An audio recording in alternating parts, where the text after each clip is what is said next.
Afrodita Barjamovic spends time maintaining cleanliness at home. But for her, clean running water and sanitation are a new phenomenon. Dobar dan, ja sam Afrodita Fazdija, koja sam živjela ispod mosta Gazele. I used to live under the Gazela Bridge. My life there was very difficult, particularly as a woman. It was horrible. The living conditions under the bridge were very poor. Now my living conditions have changed. I want to thank the city of Belgrade for giving me a chance to feel like any other woman.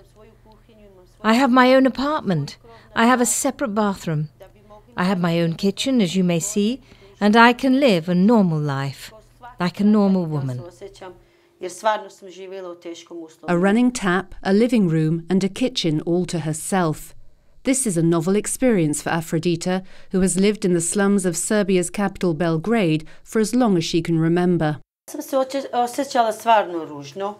I felt very miserable. It was a disaster for me. I had my firstborn in a hospital, and when I was released from the hospital, I realized I had to take him back to the slum. I remember thinking, oh my God, where am I going to take my baby? Because there is no water there. I cannot even bath him. I cannot meet his needs. It was very difficult for me as a mother. I felt bad that I had to take my baby there, and he would get eaten by rats in the end. For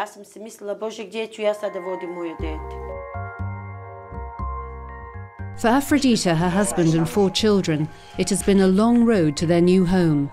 Nenad, her husband, says they lived in squalor under a bridge for 12 years before they were forcefully evicted.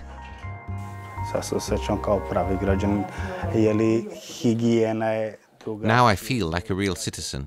Now I can send my children to school.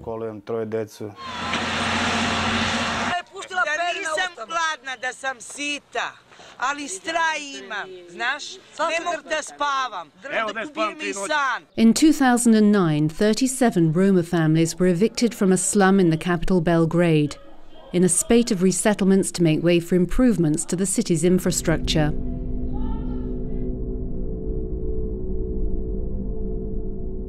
An estimated 250,000 Roma live in Serbia, a country situated at the crossroads of Central and Southeast Europe.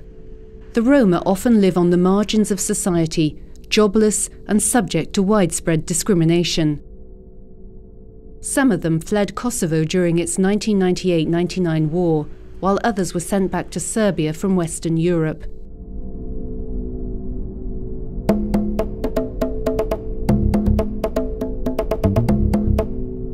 At the time, the economy and social services system collapsed after decades of state control, and those accustomed to state dependence were put in a new checkmate position, wary of the new move towards social ownership. But the country has since emerged from its turbulent past and is rapidly developing and gearing itself towards joining the European Union.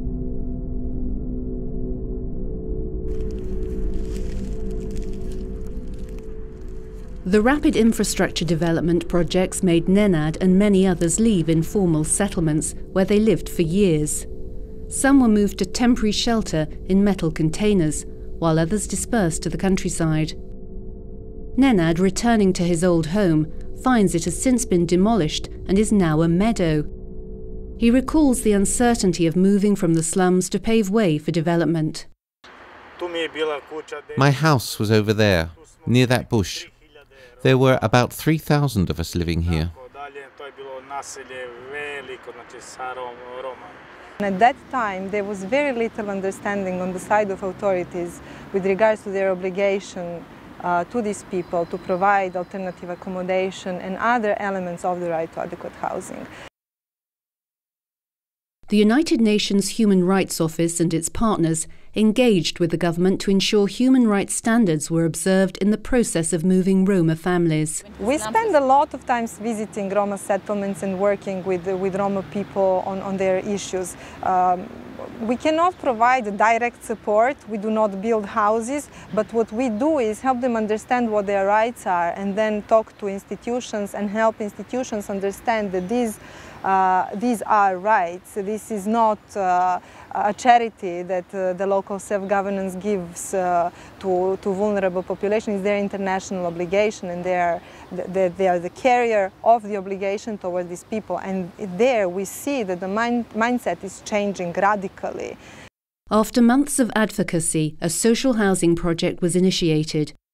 It aims to house about 200 families and is funded by the European Union at a cost of 3.6 million euros. We are very, very proud of the success that we have achieved with the European Commission and United Nations. This is a project which we all worked on. It started in April 2012 and we have invested a lot to find the appropriate funds to finance the project.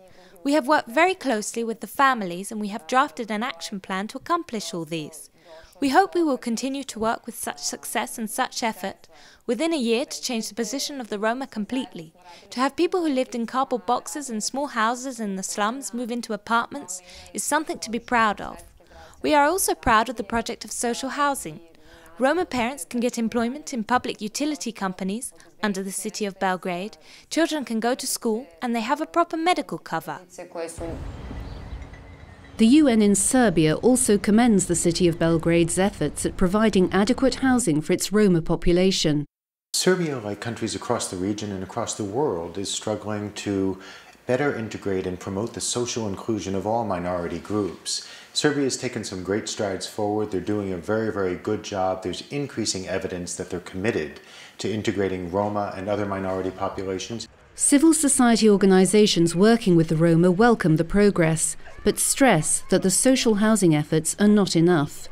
We don't have an adequate legal framework in the area of adequate housing. Basically, persons that are living in informal settlements, as persons from this settlement or other settlements in Serbia, do not have a legal security of tenure. After they get into social housing, they cannot pay for rent for those apartments.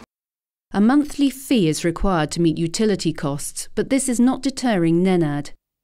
I will do anything. I will work hard and make sure that my family live here, like this. But not all the Roma are as fortunate as Nenad. UNHCR's Davor Rako notes that some Roma are not registered at birth and often miss out on assistance. Without these documents, and there were such people from the relocated settlements in Gazela and Belleville, without these documents, these people cannot access rights and cannot live a normal life. Besides the lack of documentation, the Roma face a multitude of other challenges, including discrimination. It's a real risk in the project. I think throughout Europe there is a general discrimination against Roma and people don't understand. So part of the project is far wider than just a housing project. I think it's all about consultation, both with the beneficiaries, with the authorities, with the host communities, and also about changing perceptions as far as we can.